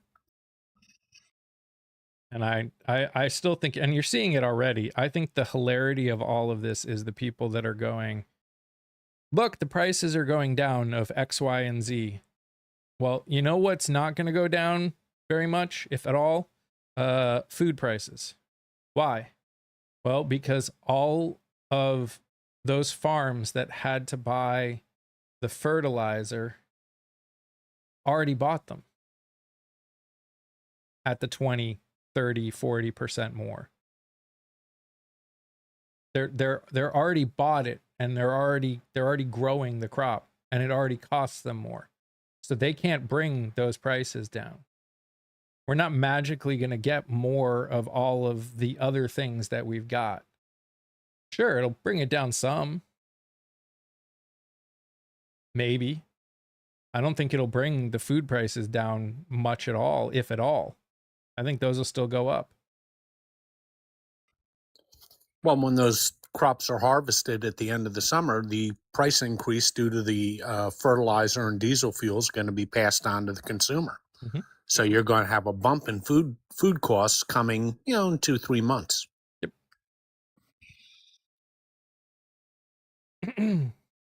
And again, this is the part that just is hilarious to me. This administration, more than any other administration, sets a fire, puts out the fire, and then wants to be given credit for putting out a fire that they created.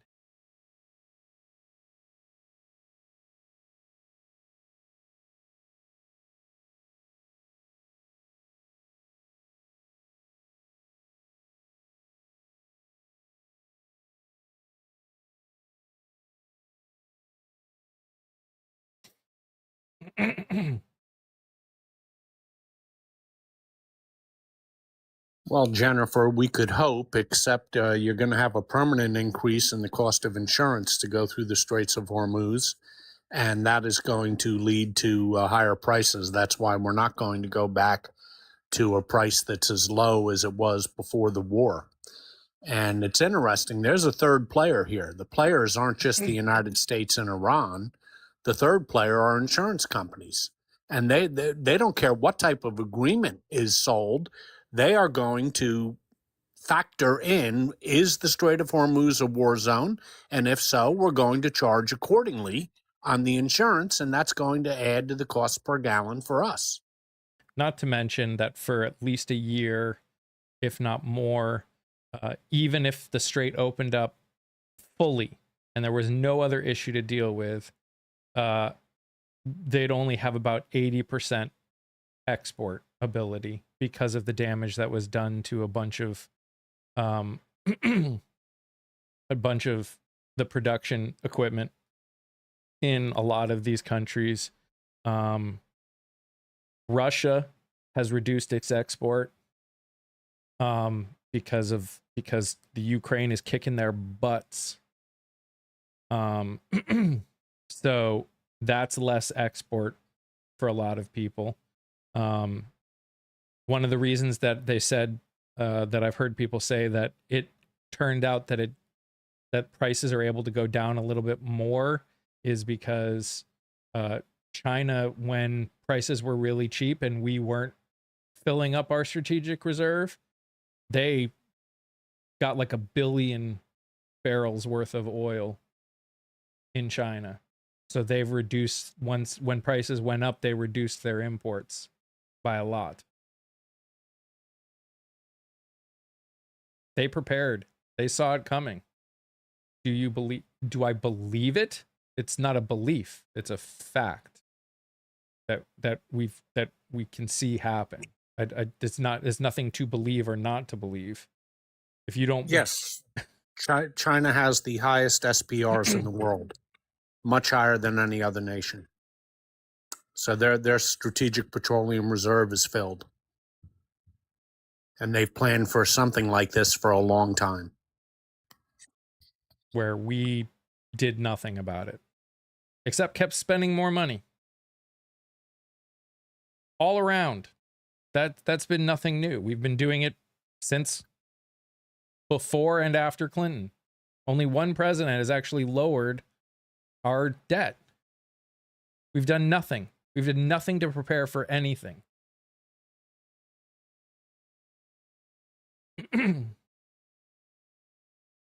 How about all the healthcare fraud found in Minnesota? And we all know it exists elsewhere as well. What about it? What about it?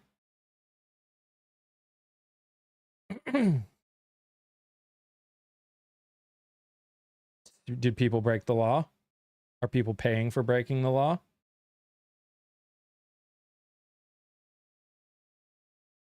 You think we're ever gonna be able to create an existence where people aren't breaking the law?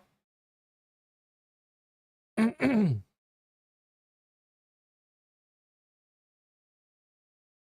do you feel about having hope for the future?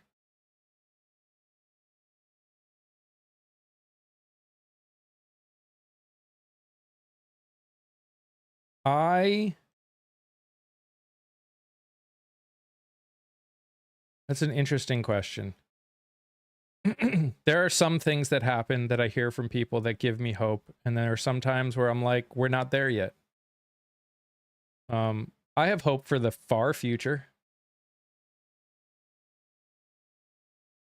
I think we will hit a point where either the question really is not whether something will happen that will wake it up, it's when it will happen.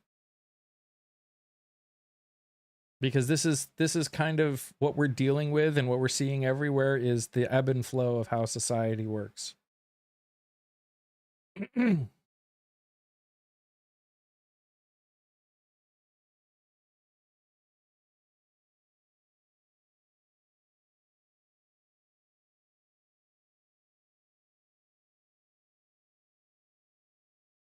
We will be fine. 25 companies are worth over $1 trillion.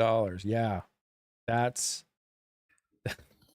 Well, those companies will certainly be fine. What about the rest of us?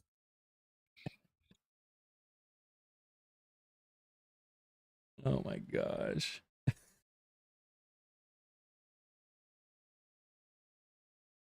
That's a lot of jobs. Uh-huh.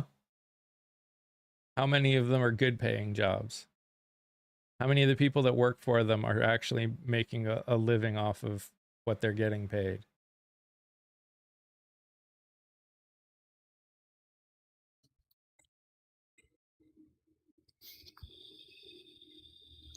Well, I feel a lot better knowing that 25 companies are worth over $1 trillion.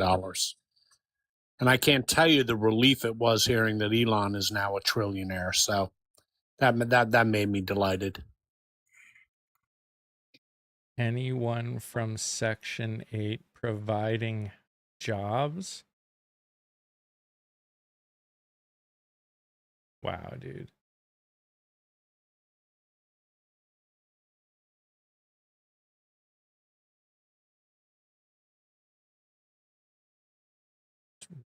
That's right. Take away all those trillions, and then all those people that he employs, what's next?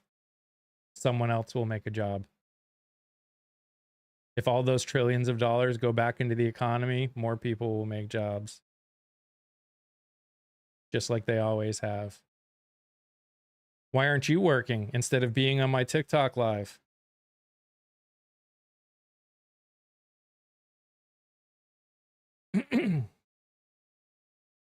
But then they'll become millionaires and lose their money as well. Prove it.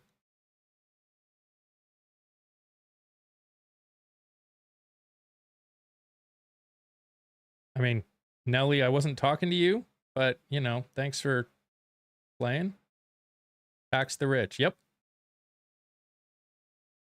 You can buy me over 200 times. Okay. No, you can't. You can't buy me over 200 times. You can't buy me one time.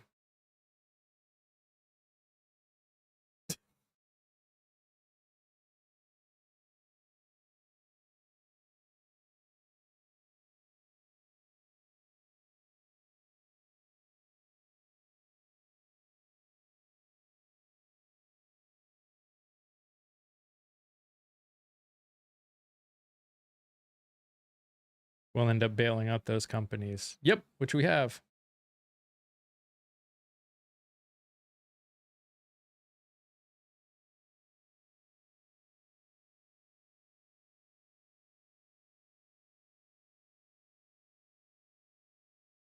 You wouldn't want to buy me, I bite. Ah!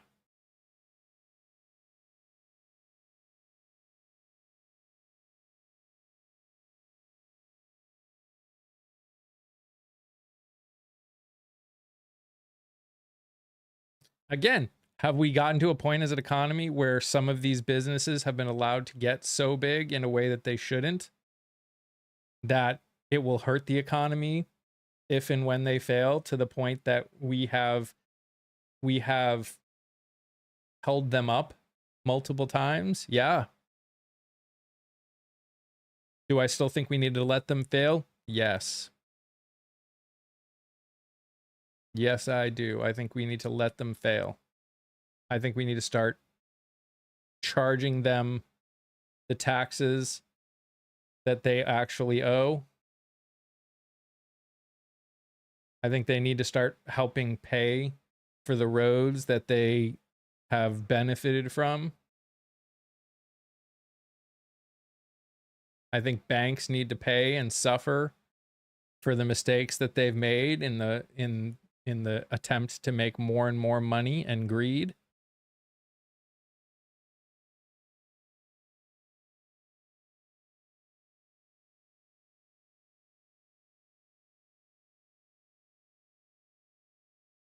And again, this is what I keep saying. It's going to hurt. It's going to hurt. There is no escaping hurt right now. How did we get the New Deal? We got the New Deal because the country was hurting. That was the only way we were going to get it. Just tired of the hurt? I feel you. I 100% feel you.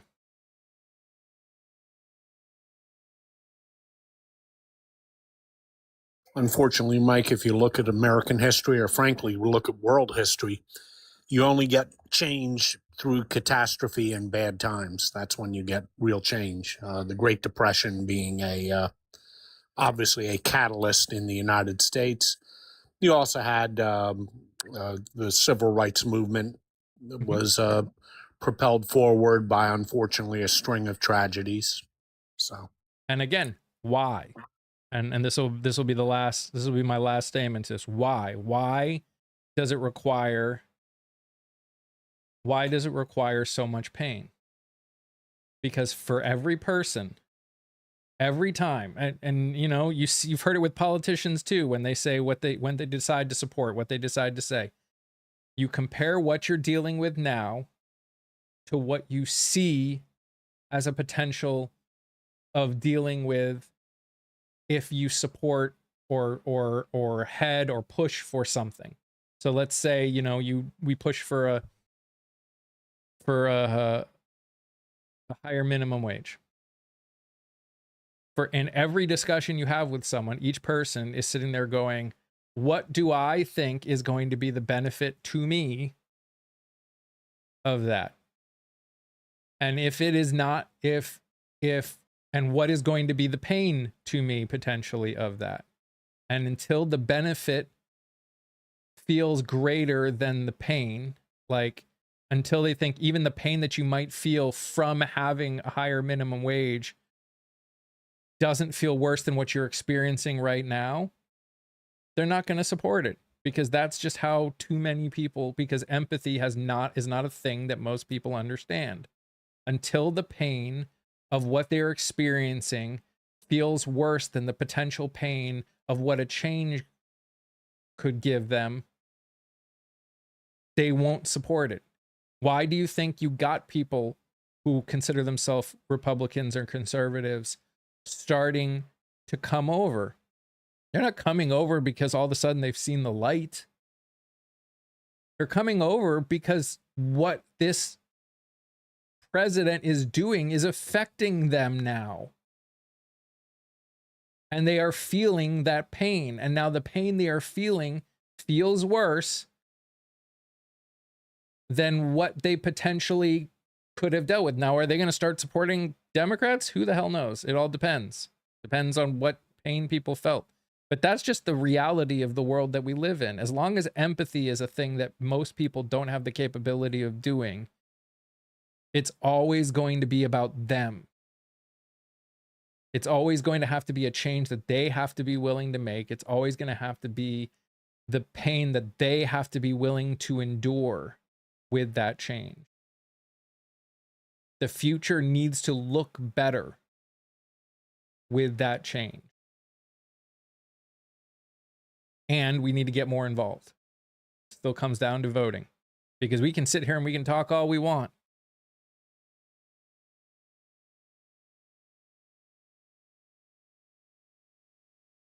What copy of receipts do you have that he's wasting taxpayer money? Well, he said that he would get rid of the national debt, and he's added trillions to it already. So the national debt is my receipts. But thanks for playing. All right, guys, thank you so much for being here. Isolate so much. What? Will take over a majority of the jobs? No, they won't. For everyone that enjoyed what I do, please, follow, get all your points, all the hearsay are not receipts. National debt is not hearsay. But again, thanks for playing. Anyways, I'll see you guys tomorrow. Thank you for the likes, the shares, the gifts. I appreciate every single one of you from every single. Then so the evidence. The national debt is the evidence. Jeez. The increasing of the national debt is the evidence. For those of you that are interested in what we do, I also interview people that are running, progressives that are running for office, people that want to make real change, people that want to be held accountable and break the status quo. And I'm going to be posting one just a little bit after this. You need to direct your hatred back quite a few years. I don't know what you think. See, I don't hate. There's no hate here. I think you just not hearing me, but that's fine. Anyways, I'll see you guys tomorrow. I hope you guys have a great rest of your day. You guys are amazing. You're blaming for life's problems back many, many years. For life's problems? All right, dude, whatever. You guys are amazing just the way you are, and I love you all very much. Stay safe, stay healthy. Remember to sing, laugh, dance, smile. Do something that makes you happy. Bye, guys.